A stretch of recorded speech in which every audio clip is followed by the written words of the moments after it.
Hey, para hamsterku yang tercinta di jalan menuju kesuksesan finansial. Kita selalu diberitahu bahwa pendidikan adalah segalanya. Bahwa untuk mencapai sesuatu yang layak dibanggakan, kita harus serius belajar dan mendapatkan gelar itu. Tapi apakah itu benar?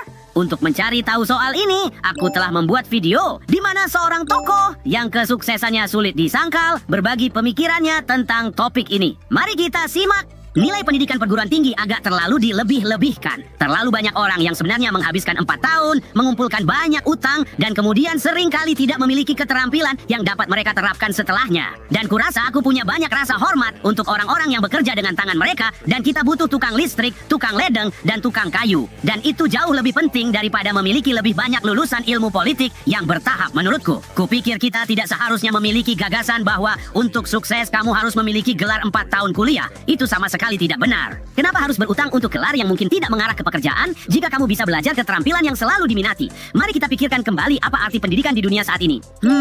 Pemikiran yang menarik kan? Aku juga didorong untuk serius belajar dulu, tapi terdorong oleh keinginan untuk mandiri, aku juga bekerja.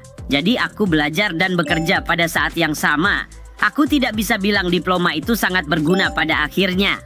Yang ternyata lebih berharga adalah pengetahuan dan pengalaman yang kudapatkan di tempat kerja.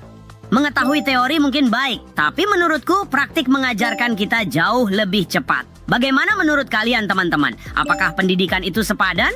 Tulis komentar kalian, mari kita cari tahu ini bersama. Jangan lewatkan episode baru untuk menjadi lebih efektif di dunia yang terus berubah ini. Sampai jumpa di video berikutnya dan ingat, hamster adalah kekuatan, satu untuk semua dan semua untuk satu.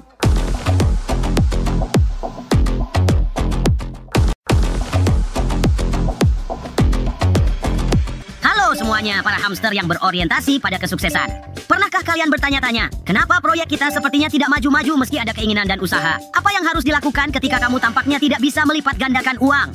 Nah, hari ini aku sudah memilih video yang menjanjikan untuk menjawab pertanyaan-pertanyaan yang membara ini.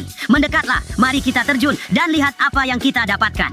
Ku beritahu ya, kenapa kebanyakan orang tidak menghasilkan uang? Karena untuk menghasilkan uang, kamu sebenarnya tidak harus memberitahuku apa yang ingin kamu lakukan. Kamu harus memberitahuku apa yang bersedia kamu lepaskan atau korbankan untuk mendapatkannya. Misalnya, aku teringat tentang salah satu pria yang kukenal sejak awal berbisnis. Dan aku ingat pernah bertanya kepadanya, apa targetnya untuk tahun ini? Dia ingin membangun bisnis senilai $10 juta di bidang pengelolaan aset. Dan dia bertanya kepadaku apa yang ingin kulakukan. Ku bilang, kau tahu, aku ingin menghasilkan beberapa ratus ribu dolar tahun ini. Dan dia berkata, oke, seberapa besar kemungkinanmu untuk menghasilkan beberapa ratus ribu dolar tahun ini? Lalu ku bilang, kau tahu, aku belum menghasilkan hal semacam itu saat itu. Jadi, ku bilang, aku tidak tahu. Mungkin 5%, 10%. Dan kemudian dia berkata, bayangkan, jika kamu tidak melakukannya, aku akan membunuhmu. Kamu akan mati. Jika kamu tidak melakukan hal ini, kamu tidak akan ada. Sekarang, berapa kemungkinan kesuksesanmu? Ku bilang, ya, itu jelas bukan 10%. Aku mungkin tidak akan sering makan malam. Aku mungkin akan mengejar ini dengan cara yang benar-benar berbeda. Hal tersulit tentang mendapatkan uang adalah bahwa kita tidak memiliki alasan yang cukup kuat untuk mengatasi caranya. Itulah kenyataan betapa sulitnya menghasilkan uang.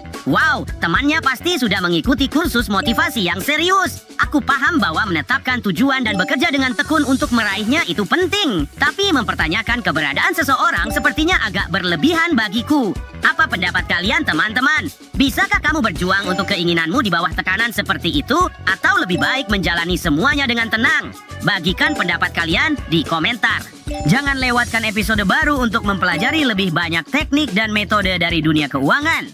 Sampai jumpa lain waktu dan ingat, hamster adalah kekuatan. Satu untuk semua dan semua untuk satu.